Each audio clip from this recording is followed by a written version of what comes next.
Hey, welcome back to On God. Today, my guest is really special to me. It's my friend Jessee Fish. I grew up with her in Indonesia, and there's a lot of context to this episode because we just dive straight into talking about our lives and what it was like growing up there. But Jessee grew up in Chile in South America as a missionary kid. And then when she was 7 or 8 years old, she moved to Indonesia. And my dad recruited her dad to be a missionary in Indonesia. And so both of our parents were missionaries in Indonesia, and we were missionary kids. And we were in this really weird, interesting expat environment. Expat stands for expatriate, just like you come from a different country. But the church that we went to was also the same location of our school that we went to. And it was a lot of missionary kids. And we were all in this like very specific small school where everyone was in everyone else's business. And so like our parents are active missionaries, but all of us kids are like involved in everyone's business and like have our own drama going on and like who likes who and all this stuff. And then we would go on mission trips from the school that we went to as well. So we dive into that a lot, and we would go on these mission trips to small islands off the coast of Indonesia. And yeah, also we dated briefly. And by dated briefly, I think we dated for like 4 days. And that meant like maybe holding each other's hand in between PE class. And we talk about like demonic possessions because there was a lot of interesting, weird spiritual activity that took place in Indonesia. And yeah, it gets really bizarre. But they're great. I really, really love them. I'm so glad that they could do the podcast. And it's really cool for me to like have conversation with this person that I have such a specific context of my life with. So I hope you enjoy the episode. Thanks. On God, the world's holiest podcast.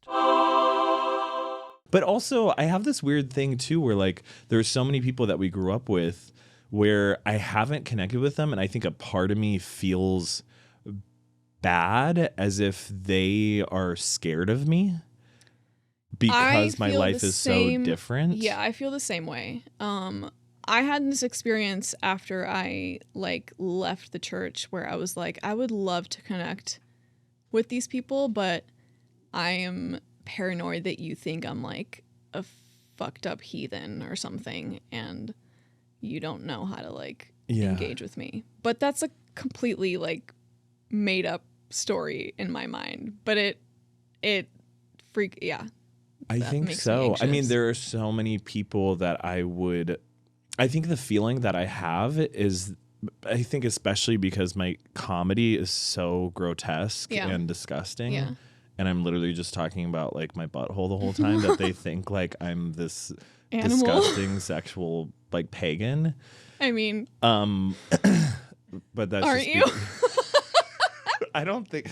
But if you hang out with me, like you contain multitudes. Yes. Yeah. Yes, I do. And it's like when you get in the room with that person, like you just have fun and you laugh about old memories. Well, yeah, because you came from the same place. Yeah. And we'll like forever be connected. Yeah. But I do have that feeling that, which is totally made up. It's like not real. Yeah. Those people do not care. I think part of the anxiety for me is also that I know what it's like to be on the other side of the fence. And I know what it's like to like, there's just this like rhetoric around how you're supposed to engage with people that have left the church. Yeah. And to me, there's always this feeling of like, I can't trust that you're being genuine when you interact with me because I can't tell if you're trying to rope me back in to like, you know, there's like a sales thing that's happening, you know, they've left the church and we need to like love on them. I mean, I had no ability to make friends who were not Christians until I was in my 20s. Okay. I did not know how to look. I think you got out of that much sooner than me. And I was always envious of, I think, people like you where you had like, in quotes, like secular friends, people who were not Christians.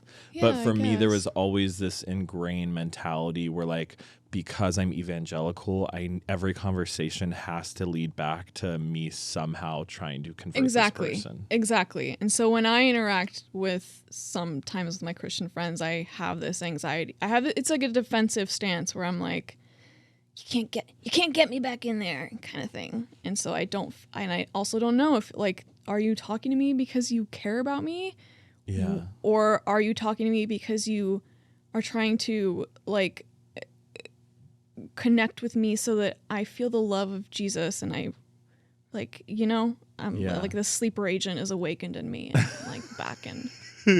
Well, I think that also has to do with my I talk about this in therapy a lot. I have this fear that at some point the rug is going to be ripped under my feet and I'm going to have to go home to live with my parents and be a missionary. And until I do that, like I will not be like happy as a person.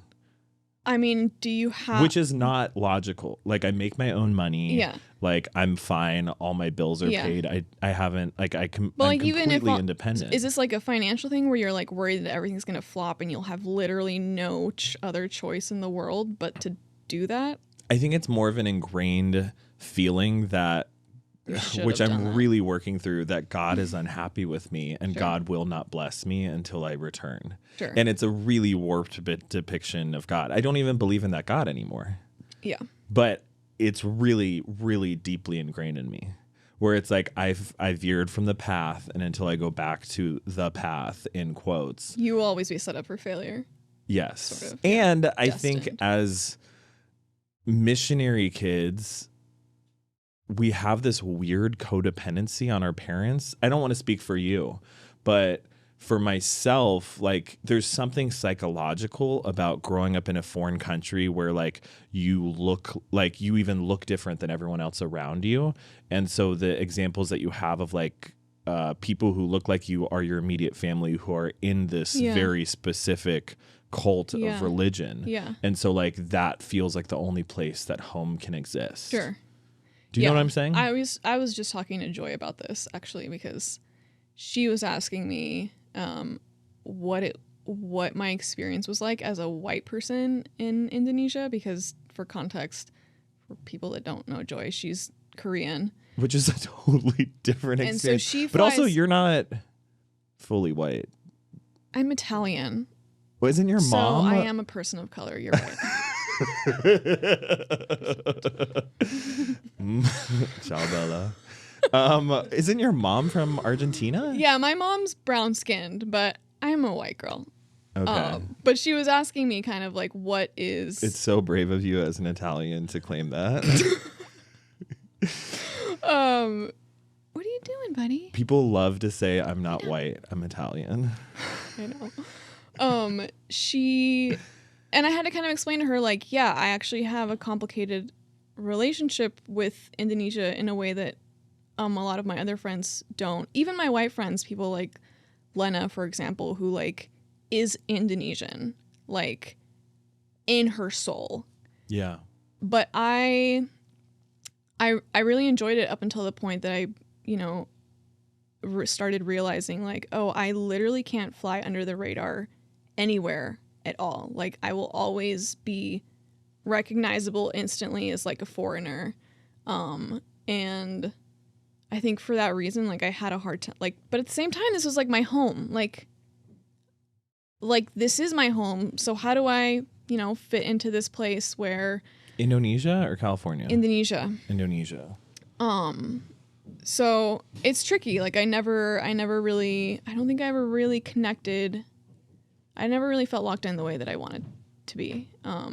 I was also never part of like the expat community really in the way that you guys were all kind of living together in Chimbaluit, and like I was kind of on the other side of town. I always felt a bit, out of whatever was going on. I didn't feel like I fit into Indonesia culturally. I didn't really feel like I fit into, you know, our social circles. And then got my dad kicked out of the church, and so then we I didn't know if we were gonna drop names on here. You're gonna have to beep them.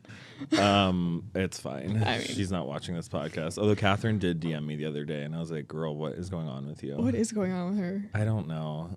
Pray for her. Also, I talked to James. This is so inside baseball. I know. Our good None friend of this is gonna be applicable to the podcast. We're just catching up now.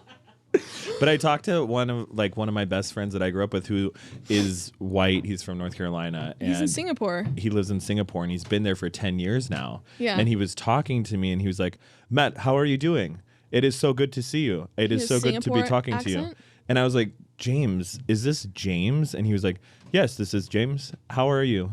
And I was like, "Do you know that you're speaking Singlish right now? Like, you sound Singaporean." Incredible. And he was like, "No, I do not sound like." And I was like, "This is crazy." That's amazing. Yeah, and he has no assimilated. idea. But if you're around that all the time in Singapore, like that, like Singlish, Yeah, like it's like that lady accent. who had a stroke and woke up with the Vietnamese accent. Have you seen that lady? It's like a British woman. She can't even speak Vietnamese. She just has like a thick Vietnamese accent. Yeah. And everyone thinks she's like trolling, and she's like, I didn't ask for this. Which I really doubt James speaks Cantonese or whatever the hell they speak in Singapore.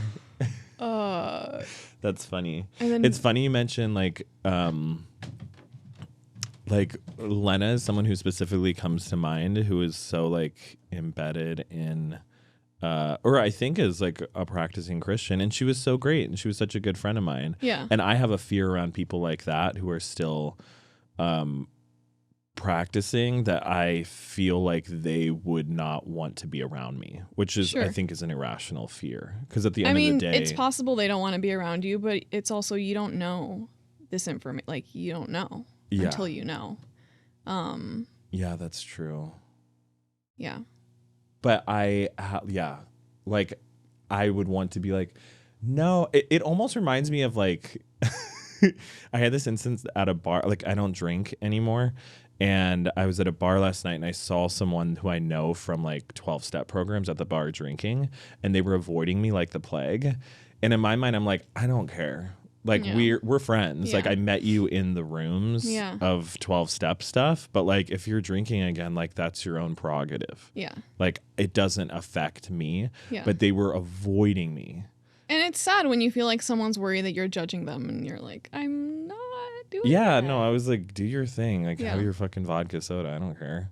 But, you know, I know the feeling, because when I would, I mean, I don't even know if you want to call it relapse, but if I don't know what this person's deal is, but when I would go out, like when I would see other people from 12-step stuff, I would be so embarrassed to see them, because I wouldn't want to have to explain my circumstance to them. Yeah. But that's a similar feeling where it's like when I see other people I grew up with who are still like deeply involved in the church, I have guilt around that, where I'm worried that they think I'm judging them, or that they think I'm stupid, where I don't think they're stupid. And I think people are really complex, and like that is one section of your life. You know? I also think it's like we don't really know what process they went through. Like, so many of the most religious, intense, like super homeschooled kids that we knew growing up are now like the queerest, like deconverted freaks on the planet. And also I think there's a middle ground there where it's like, you know, maybe she is still a practicing Christian, but I don't know what flavor of Christianity that is. Maybe, you know, I think so many of us have gone through some kind of deconversion, like recalibration, like fully removed and then kind of looped back around. And it's just kind of an ever changing process. And every time I think I've like, it's like been resolved, you know, I have there's like another phase to like, to what it looks like. Yeah, I'm realizing too it is such a disservice of me to make assumptions about that person or any person who I haven't seen in 10 years because Yeah. my relationship with God and spirituality has changed so much. So how can I assume that they haven't? They're the same person they were in 8th grade or I whatever. know. Right. Like they're just frozen in time since we graduated high school. But you're like evolving in all these different ways. I have changed so much and I contain multitudes, but this person is one thing. So actually the judgment that I have, the fear of judgment that I have from them is actually my own judgment towards them. Yeah. Which is pretty common. That's how it goes. Yeah. Is Spanish your first language? Spanish was my first language. Because you grew up in Chile. My parents met in DTS. What the hell is that? YWAM DTS. Oh, yeah. I don't know what DTS stands for. Discipleship Training School. Oh, so yeah. For the uninitiated, Wow, I'm this is practice. like Bible school, but for like cool Christians. YWAM is such an institution. I know. Youth with a Mission. I know. I was looking at their website the other day, and I was like, damn, I think I need to go to DTS. Really? This seems kind of sick. Why? And they have like a cool website. I'm not actually, but there's something, I mean, it's cool. It's like summer camp. It is. It's summer camp, and then you get to go to Hawaii. Like, I know. people are like, I'm raising money to go to my DTS in Hawaii or like Australia. Oh. Right. That's what Jesus needs us to go to Australia. $20,000 so I can go on a 2-week long vacation to the Czech Republic. Exactly. So anyway, my parents met at DTS down there, got married, and that's where we were all born. And then the head of the YWAM base that we were at was like embezzling funds or something. So it all kind of fell apart, and they were like, well, where do we go next? And Indonesia seemed like the obvious next choice. So It's weird that our entire salvation comes down to this one technicality where you have to say that Jesus is God. yeah. And if you don't say that, then you're not going to heaven. Everything else in your life experience is ignored. Or you can like fuck about your whole life, and then at the last second, like if you do jump on board, like it's cool. You're good.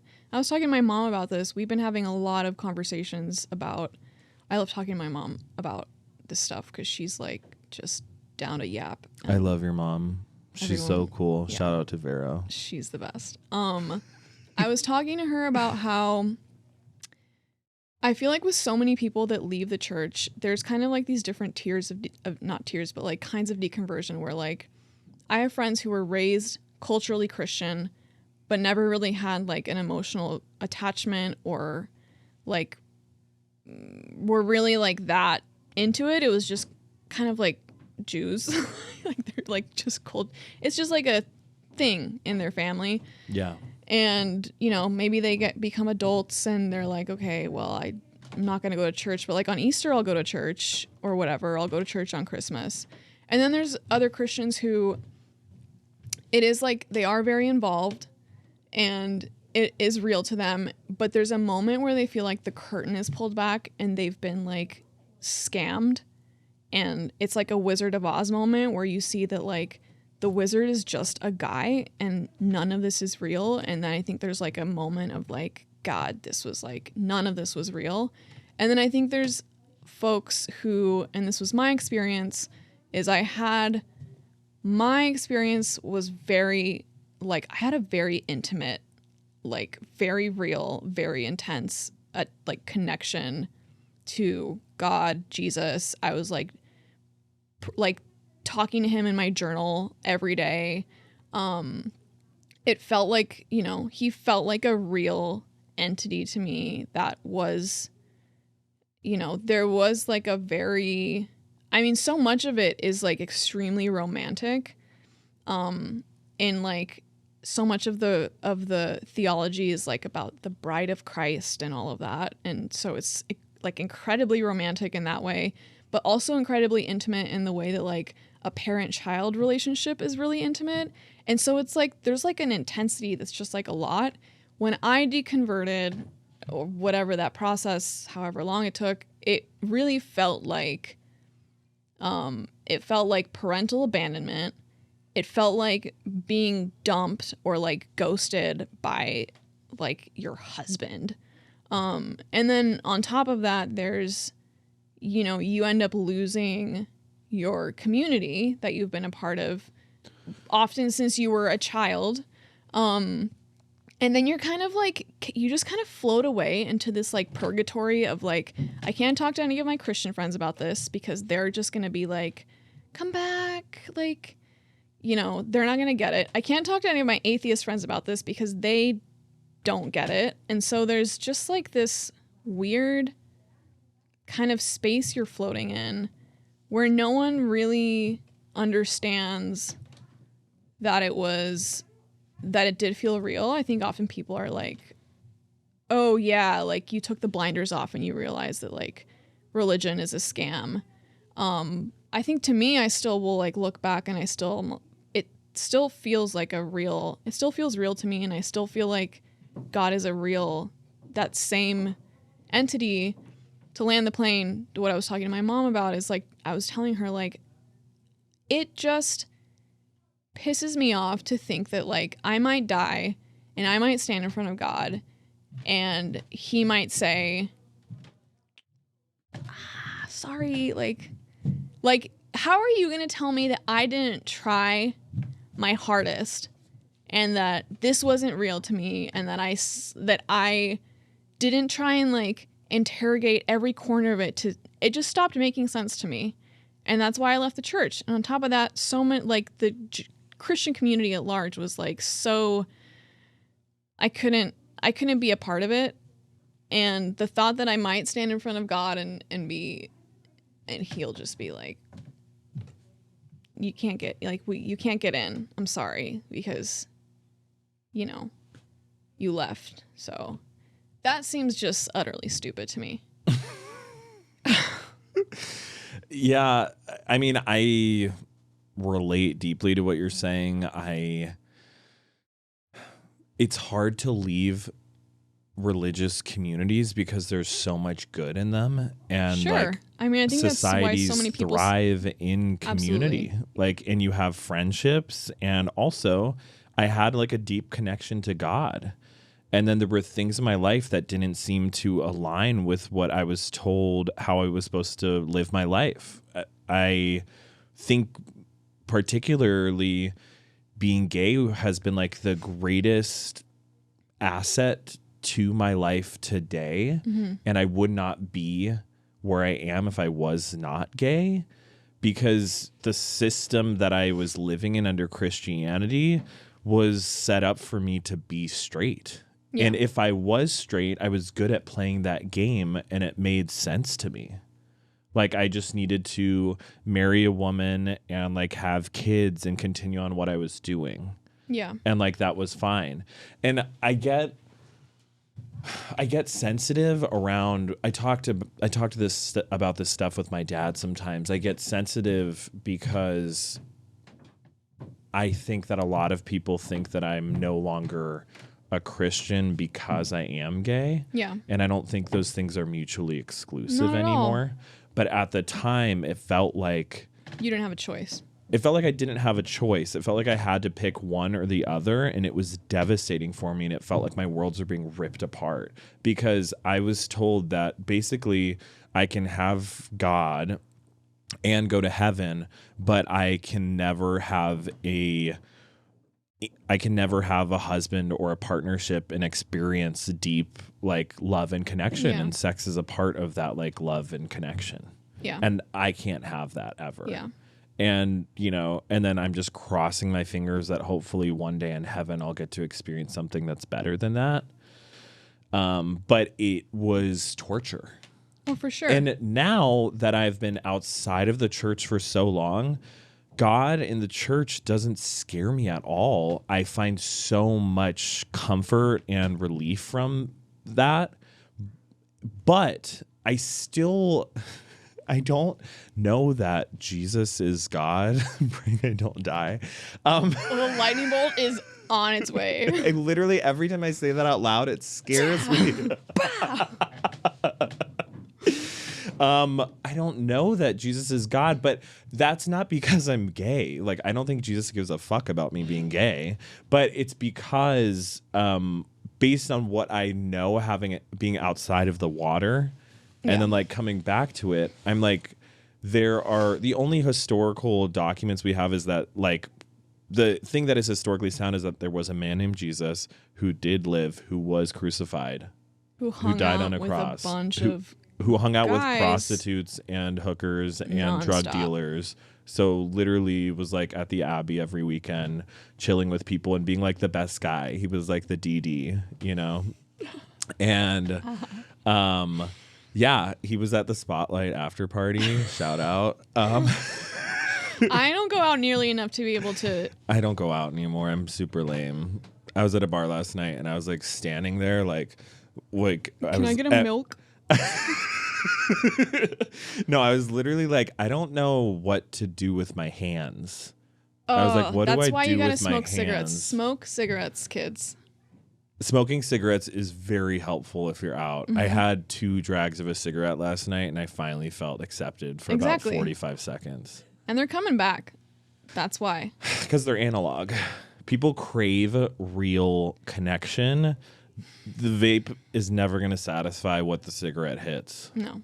As long as Mary Kate and Ashley are smoking them, we've got a gold stamp of approval. Are they still smoking? Yes. Are they around? I feel like they've been ported over to another planet at this point. No, those girls are dominating the fashion industry. The Good for row them. is thriving. I love them. Okay. What were we talking I guess what I was trying to say is that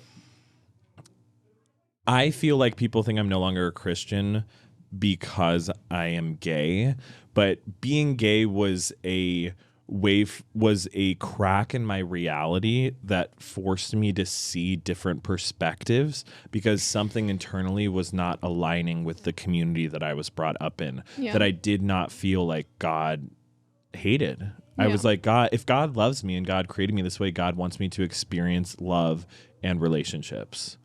And I don't think God cares if I'm having sex with a man consensually. Yeah. When there are like orphans and widows, which is all Jesus talked about in Scripture. The theology just doesn't add up to me. And I think the argument that people would always say is like this, which I get in fights with my dad about, but he's like, the metaphor is so strong. Like the church is the bride, or the church is the bride and God and Jesus is the groom. And if he's giving that metaphor, and I'm like, they didn't even have fucking brides and grooms when the Bible was written. Like they did. People were getting married.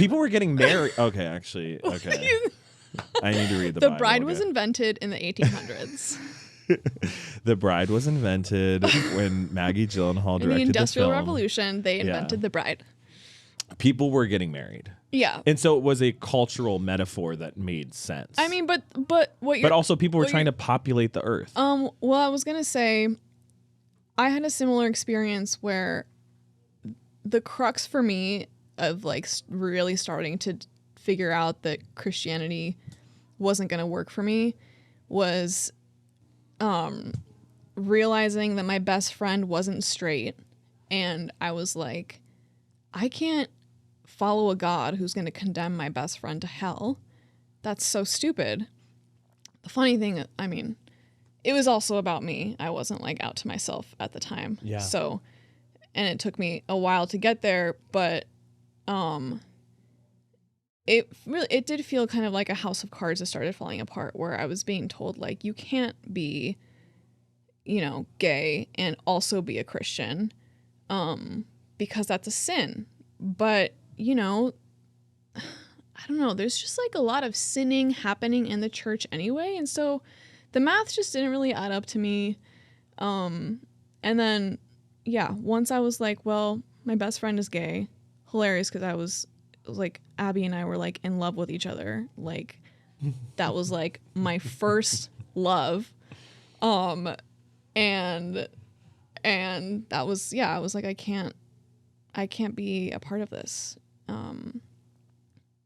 And then it all kind of trickled down from there. Yeah, I struggle with what you're saying because I hear I don't know if you still have this.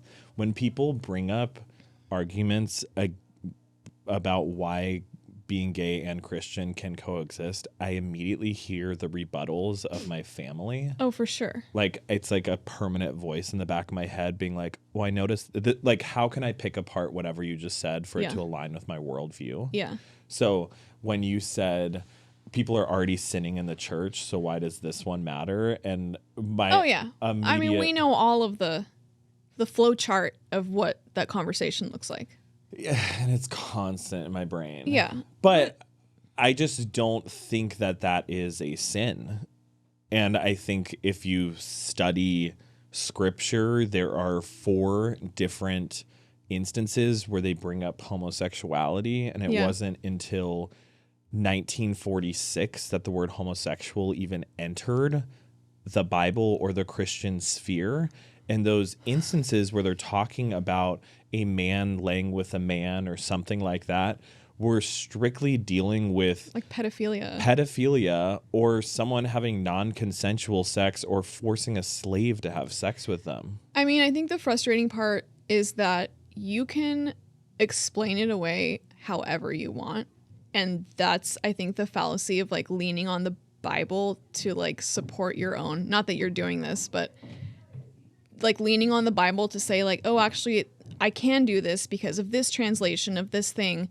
There are thousands of micro sects of Christians that have explained away all kinds of different shit by saying, oh, well, this is how I interpret the Bible. This is how we interpret the Bible. Or this is how I interpret the Bible. So it's like leaning on the Bible as a source of truth. And this is so heathen of me, but like leaning on the Bible as a source of truth has always like flopped, even for Christians.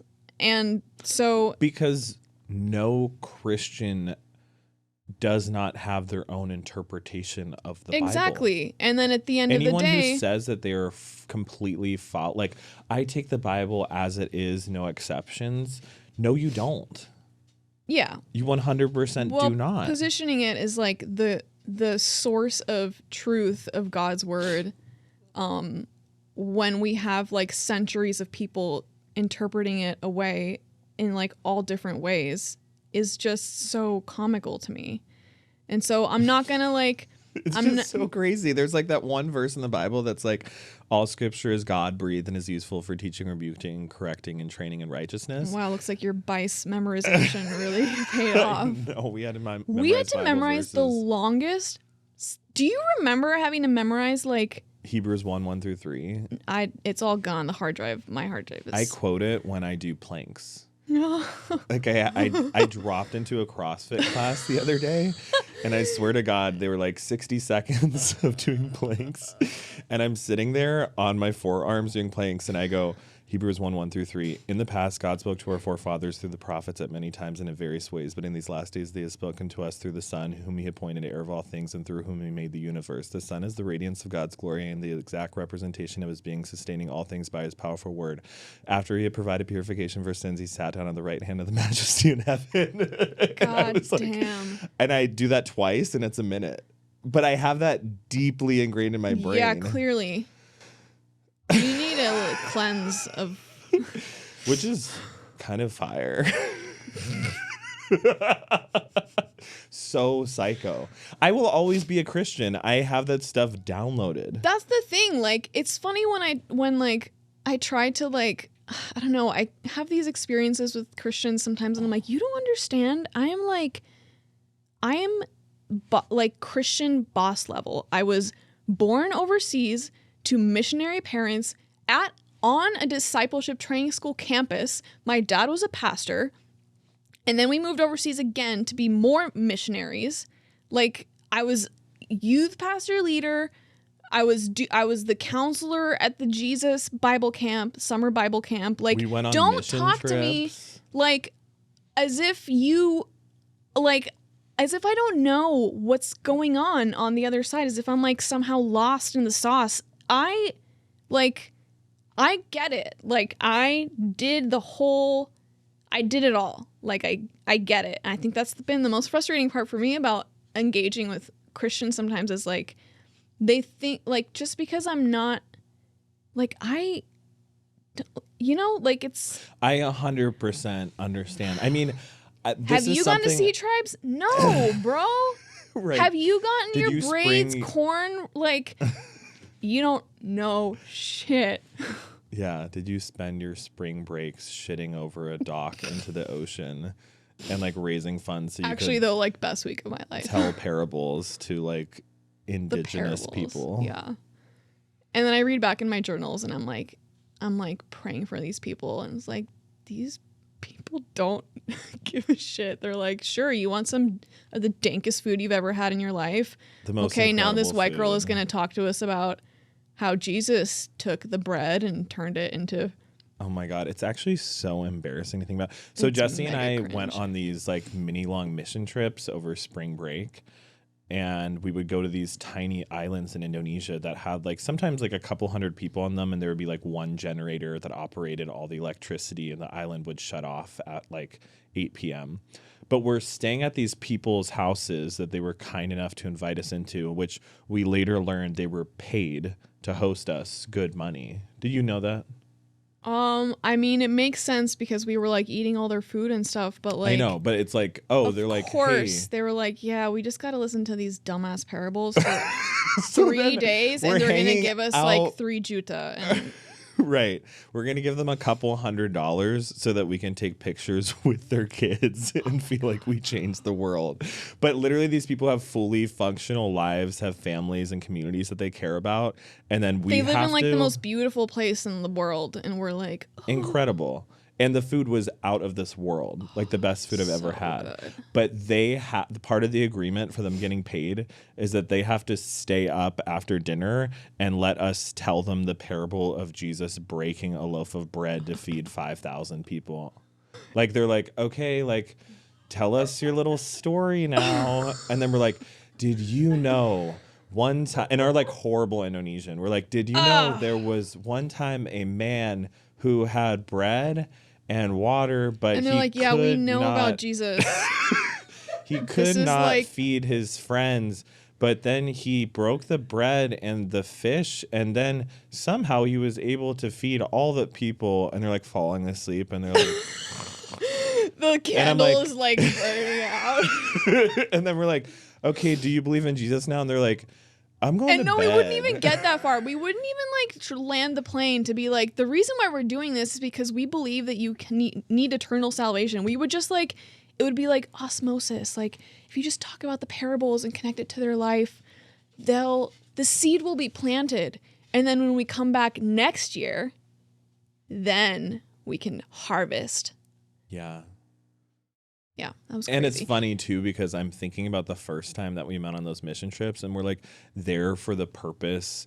We're 15 years old. Our purpose is to convert Muslims to Christianity. But everyone's And like horny. all I'm thinking about is like, does Elise like me? Exactly, bro.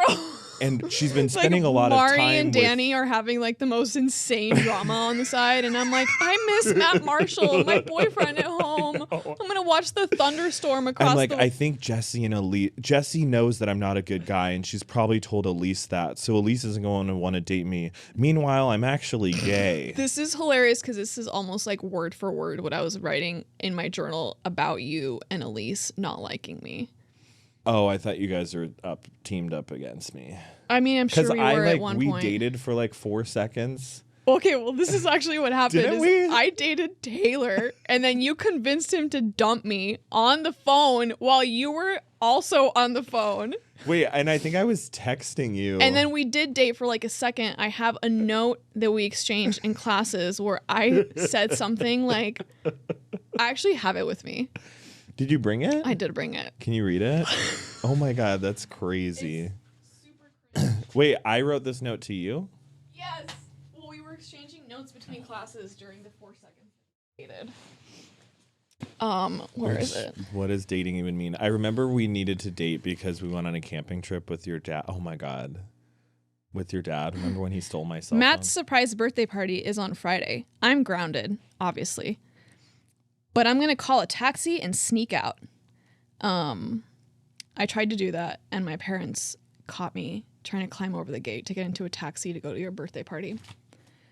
And I did not make it to your birthday party.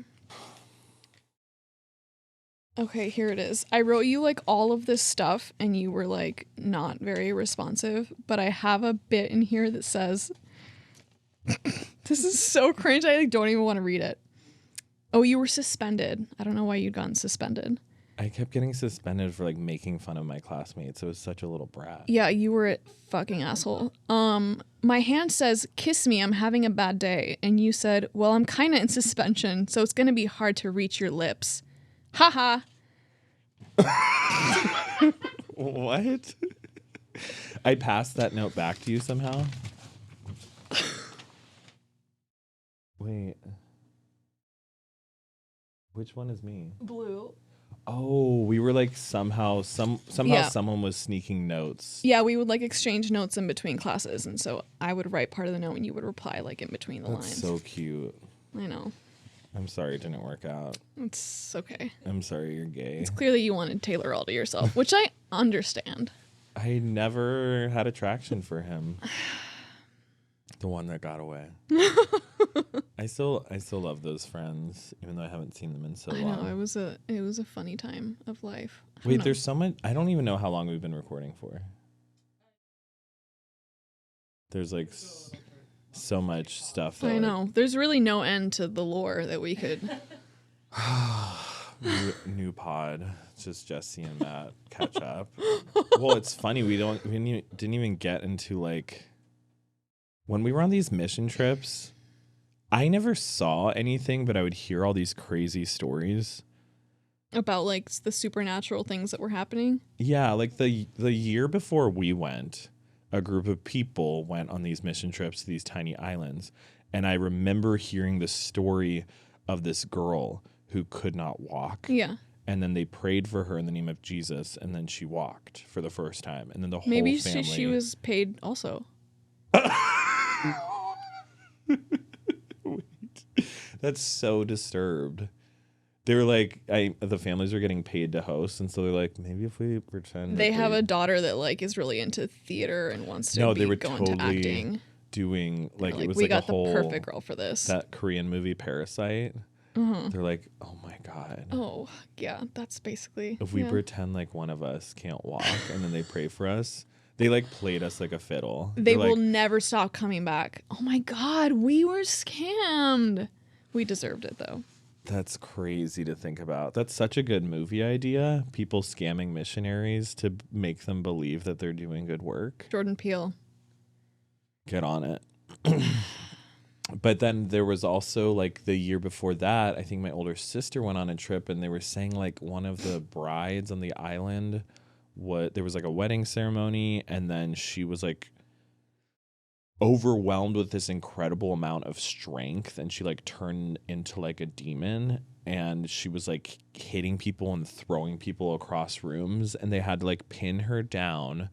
And then they like all prayed for her, and then she just started projectile vomiting. Yeah. And people were like, we saw something run into the forest. And they were saying like the demon like left her eyes and like ran into the forest. And I never got to see any of this stuff, but we were surrounded by these stories. Mm-hmm. I mean, I got to see that kind of stuff, and we were talking about this, but when I was young, like while I was still living in Chile, the church, the like Christian community I was a part of was like a subsect of kind of Christians that believed that the Holy Spirit is like charismatic Christianity. I guess it's not a subsect, but it's just like kind of a niche. The Holy Spirit can embody Christians today the way that he did, you know, in the New Testament, where Jesus was like casting demons out of people and healing people. And that because his spirit lives in us, we also are able to do those things. So there would be like deliverance sessions after church services where if you felt like you needed prayer, you could get, you know, prayer. And sometimes that would be like there was this one instance where one of the families in our church had this young boy who was maybe like 5 or something, who was exhibiting like really violent tendencies at home. He was like pulling out a knife on his mom. Like there was something like really wrong with this kid. And it sucks because in hindsight, you're like, there's some serious trauma that this kid had experienced. And like, he probably could have used some professional help. But in the context of this like Christian theology, the help that you get is prayer. And so he started manifesting a demon and was full of this like super strength and required like 4 full-grown men to hold him down while they were praying for him because he started. And like, you watched this happen? I have like a faint memory of it. I was like 7 or something, but I was always there. I was always like doodling in my coloring book while the adults were doing this like deliverance ministry. And there's a lot of, I mean, I think part of reconciling a Christian, any religious upbringing is that there are just some things that like I can't explain. And I think for some people it's easier for them to be like, this was a trick of my memory, or I don't know, but like there was a period of time where I felt very stressed out about being able to explain these kinds of things away. I just don't, it doesn't really matter so much to me. There's definitely just stuff that I like don't know. Maybe it was God, maybe it was demons. It doesn't really change so much for me, I don't think. Yeah, I don't feel a need to necessarily reconcile any of that information. Yeah. And I don't believe that it didn't happen. I just wonder what, I don't know.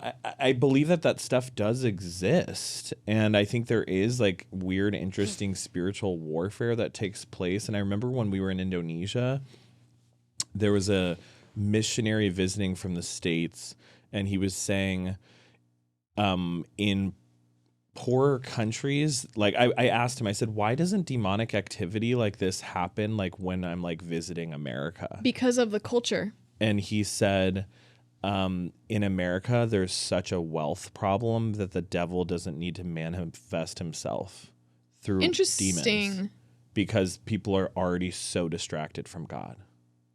I mean, that kind of tracks to me, but I think the reason that makes more sense to me, billionaires are demonic. Is that like in places like Indonesia, the supernatural is just embedded in the culture in a way that it's not in the States. Like, and people are like open to those channels. Totally. And they're like, oh, absolutely. I mean, even like when you like, when people would get sick, like you would say like, oh, it's masuk angin. Exactly. Like you've inhaled like a spirit. That's why you're sick. So and this has been seen in like when it comes to things like schizophrenia, for example. So schizophrenics in the States have a very different like inner, like the voices that they hear are very different from the voices that like say someone in Africa hear, like an African country where like, you know, or a place like Indonesia. You hang out with a lot of schizophrenic Africans. Well, this is something that I studied in college for a while. Okay, sorry, I'm being a bitch.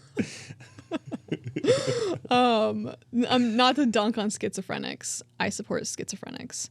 But my point is that like the cultural context informs the like the voices that they hear, and in places where, you know, the realm of the supernatural is more like closer to the surface and like accessible, the voices that they hear are not scary. Like they're not violent versus in the States where like we don't talk about this shit at all. It's like a very materialist society. The voices are scary because we're not facing these like characters the way that, you know, other. Well, and also in other cultures, people who have schizophrenia, people are seeing it as someone who is tapped into something, communicating to a different dimension or like spiritual channel. Yeah. And they're somehow being able to see something that we cannot see. And it's Whereas not in the inherently evil States- either, I think is the other part of it. Yeah, there's nothing. I mean, I'm not. How do I say this? There's not something wrong with that person. Something is happening to them that might not be the safest Sure. experience. I just mean that like this other dimension isn't inherently like a dark evil force versus Yeah. like in a Christian context, any spirit that is not an angel is automatically a demon. And so that I think for a child especially, like this is why Lena Maxie and I were constantly having nightmares, is because as a child, when you're constantly thinking about the realm of the devil that's constantly beneath the surface, like trying to hunt for your soul, it's just, I think it puts like the fear of, it puts a fear in you that Puts the fear of God. it's not even the fear of God. It's like, No, you're just afraid. yeah, Because that's scary. it is scary.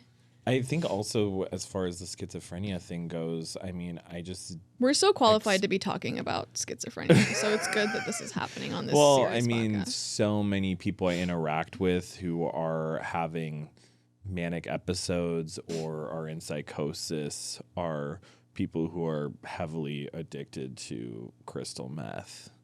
And so they're like develop a different form of like psychosis that can fully alter their brain chemistry. Yeah. So I don't know. I guess it's just a different beast to deal with. Yeah. But I don't know. I've had a lot of, experiences where people were healed or like there was this kind of supernatural activity, and my parents sometimes like to be like, well, do you think that all of that was fake? And I'm like, I don't know. It's not, maybe not. I'm sure some of it is fake. Like I think there's a lot of peer pressure that happens around this kind of stuff where like you say your back hurts, all these people are praying for you in a public central place. Of course you're gonna want to be like, oh, my back is healed now, and so Yeah. and I'm not even saying that to be like, you phonies. Like I think there's like a very human like desire to be please healed an and to audience. please and to Well, feel like and- God is moving in your life. And Well, so I also think when so many people are putting their minds onto the same topic, there is some absolutely some powerful kind of psychic energy transference Absolutely. that can happen. Yeah. Yeah. So I don't know. It I doesn't. I don't dismiss any of that stuff or think it's phony. I just think it's interesting. And I Yeah. get in these conversations with people from my past sometimes where they'll say, like, if you know all this stuff, then, like, why do you refuse to believe the truth? And I think that's where I get choked up because I'm very open to the truth. I just don't know I don't know if the truth can be summed up in one sentence that gets me into heaven. I think like There's all of just these too many things layers. There's too many layers. play into each other. Yeah. What do you think about God now? Um. Or actually, I guess I want to ask, like, how do you stay spiritually grounded Yeah. or connected today? Yeah. I definitely. And I think this is really common, but after I left the church, I went through a really hardcore, like aggressive atheist Redditor phase where I was just like a giant bitch about it because Yeah. I felt like I needed to find like some clarity for myself. Because Christianity can feel so black and white sometimes, and I was really uncomfortable and afraid being in this gray space where I like didn't know what was real, and so what felt comforting to me was to like know for sure it wasn't real. And that was also like a difficult place to be in. And eventually I got to a point where I was okay being in that gray space. And now I'm even, I think it's funny because I'm wary of saying this kind of stuff because I feel like, oh, if a Christian hears this, they're going to be like, yes, she's coming back, and it's like, I don't want to give them the satisfaction of that. But like, She's on her way. exactly. Like, we just got to pray harder. Let him pray. Like Prayer is great. Do exactly. it. Pray for me harder. She's almost back to us. But there's, the obvious one is like nature. We all feel spiritual in nature, I think. I mean, it was such a realm of like connection with God when I was a Christian, where it was like, I cannot believe we got so lucky that God made all of this incredible stuff for us. And now it's just like, I cannot believe we got so lucky that like this space rock happened to like, combust out of nothingness. And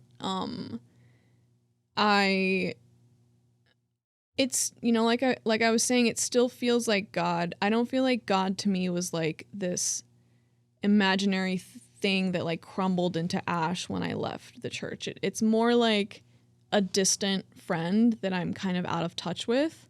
Yeah. And that I have like hurt feelings with for sure. Mm-hmm. But and then my mom will say things like, just keep your heart open kind of thing, which again is what I'm saying about like, your heart is open. Get your foot in the door. It's very, My But precious vibes. exactly. I think, I don't know.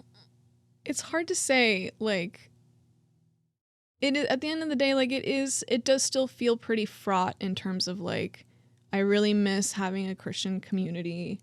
I sometimes, I recently went through this, or like last year I went through this like really, this hardcore phase of like reminiscing on like reading through all my journals and like Facebook messages and emails from like 10 years ago when I was like positive I was going to marry this guy who he was also going to a DTS, and then he, at the same time that I was like my religion was starting to crumble, his connection with God was like hardcore, like just getting so intense to the point that every time I talked to him, the only thing he could talk about was Jesus. Like he was having such an intense experience. It was like the only thing that he could talk about. And I was like, can we just connect about something real? And so I think it feels hard in that sense where like I do crave kind of this communal connection, but like you just can't have that. And so I mean, I disagree. I just think I think I can have it with people like you, for example, but there's a very small Venn diagram of like people who have left the church but are still connected to God in a way, but like don't, you know what I'm saying? It's like I think we're like a pretty specific demographic. I do know what you're saying. Like as I'm not far going to as, go to like, a our Unitarian shared life experience, but I also think that a lot of people are like so much more open to spirituality and to God and to like inviting, like you're kind of saying like your relationship with God is like he's doing his thing and I'm doing mine and like we might hang out in the future or whatever. But I think I sound like I'm trying to convert you right now. I feel like you can just You're the sleeper agent. I'm not. I need to get out of here. Let's go. Like you can choose to have God in your life. In what I'm learning in my own life is like whatever I'm going through, I want God to be a part of that. Whatever. I just use the word God, but I don't really care what you call it. Sure. The universe, source, whatever. Yeah. But the thing that is comforting to me is even in my doubts and my uncertainty of what that means is that I can be honest with that. The core of my spirituality is me being honest with myself and with God. Yeah. So I can say, I don't really know what this means, but I am inviting you to be a part of this. Sure. And I think there are a lot of churches too. I'm curious, I might go to a church tomorrow that like a friend of mine is going to where a lot of this idea, so much of the Bible is centered on this concept of faith, which is like you don't know something but you choose to believe in it. And for some reason, Christianity has like been boiled down to like these 3 statements that you have to accept or you're not accepted. And I don't think that that is faith. I think faith is like choosing to move forward while you have this connection and being honest about that, about your uncertainties. Yeah. Yeah, I mean, does that make sense? No, it does make sense, and I think it's tricky because so much of Christianity is like it doesn't have to be this black and white. Well, yeah, this belief that like we have the truth and no one else has it kind of thing. And I don't subscribe to that. Totally. I think going to church is a tricky thing for me. I don't think I will ever. I almost went to church with my mom for Easter just because I knew that it would make her happy, but like I think something about it feels still to, and maybe this will be different in a few years from now, but it does still just keep an open heart. It feels like cosplay to me. Like it feels like that makes sense. and I totally understand that how it could be like enriching and like really lovely. Actually, I went to a Universalist church when I first moved to Chicago because I was like, I can't go to like a real church, but like I'm really missing this like being in like fellowship. Yeah. And it just felt like, okay, we're just going through all the motions, but without like the real substance of like, okay, well, what is the theology? And like, what, I was still trying to kind of pick apart like almost like they're like doing spirituality, but like beating around the bush of like, exactly, what is the brass tacks of what you fuckers actually believe? Exactly. And if this kind of thing, if I'm sure it's like wonderful. I think I just like, I don't know. I think I've just been choosing to view all this stuff as like a lens of people trying to connect with something that is bigger For than sure. themselves. It's like being in a kickball group or playing Dungeons and Dragons. Yeah. Exactly like that. Right. I don't get it. It's just about community, I think, ultimately. Community. Okay. Yeah. Yeah, okay, that makes sense. I feel like that was obvious, but it's okay. Well, I understand the community aspect. I just feel like in dodgeball, I guess my experience is just everyone having sex with each other. But I have not had this experience with dodgeball. Oh, you gotta join my league.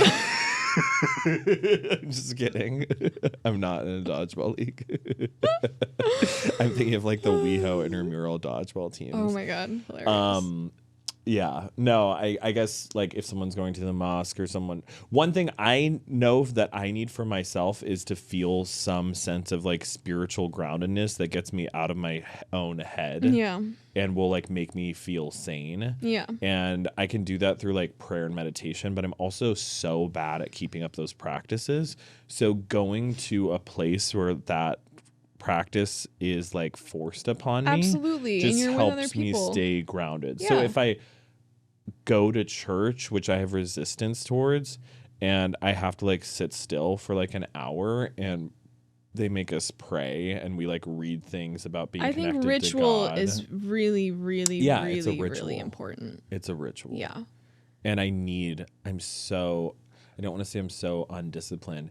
Discipline is hard for me. I'm extremely undisciplined. So anything I can do to like maintain that and have consistency in my life, I just know that I feel better when I'm connected to something that isn't just myself. I mean, for sure, that's one of the biggest parts that I miss about being in like a spiritual community is like the ritual. And so much of that is also revolves around like family and holidays. And I know it would be so cute to like be like, I have so much, I like really do love my family, but it would be so cool if we were all on the same page as far as, I don't know, religion and spirituality goes, because it feels like such a divisive thing that like prevents us from all just like being honest and meshing together because it's so sensitive.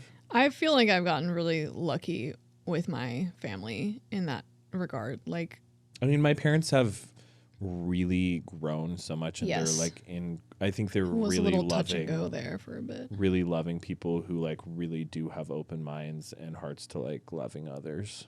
Sure. But your mom made me sign a purity pledge. Well, that's because you were being a little slut. Well. Wearing your skinny jeans. You can't be walking around those hallways tempting all the boys. I was about to cream my pants.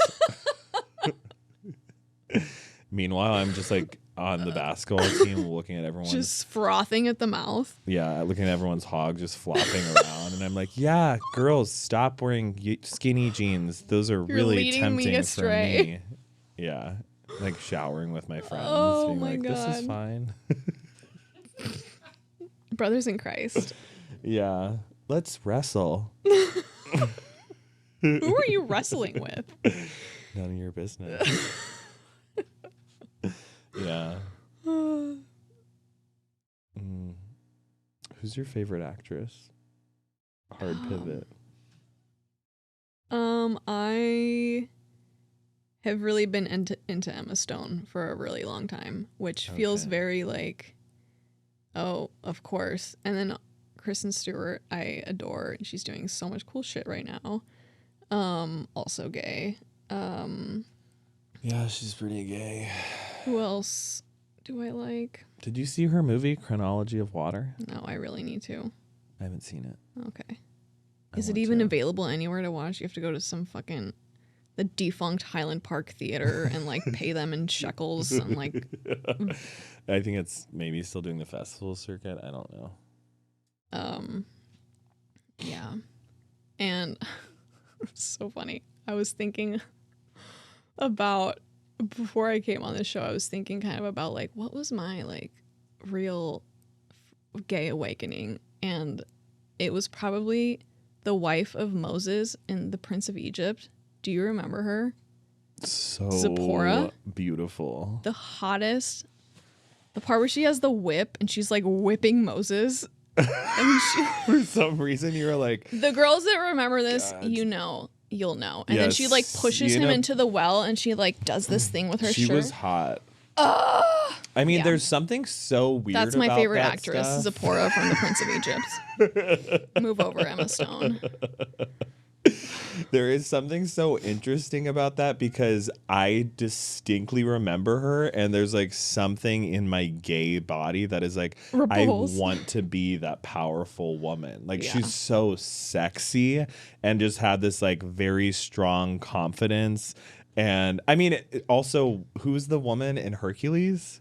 Meg, also icon. Meg? They're like the same bitch. But They're it's the this same. woman who is so sexy because of her confidence, where Yeah. she doesn't feel like a need to seduce people. She just is herself. Yeah. And it's like really powerful. But they also have like they're also very soft, you know, in places like, you know, which I think that dimension of those characters. I is think really the power that they had over men maybe is what is so appealing to me. That's probably what was very appealing to you. I'm just making this connection now because I just think about like, do you know who Zara Larsson is? Yes. Huge pop Yeah, star. yes. I was watching some of her music videos the other day, and the way that she moves her body, I cannot stop watching her, and it's like something in me wants to want to be I wanna wear that. her skin. But I'm like, I don't Yeah. want to be her, but it's so attractive to me.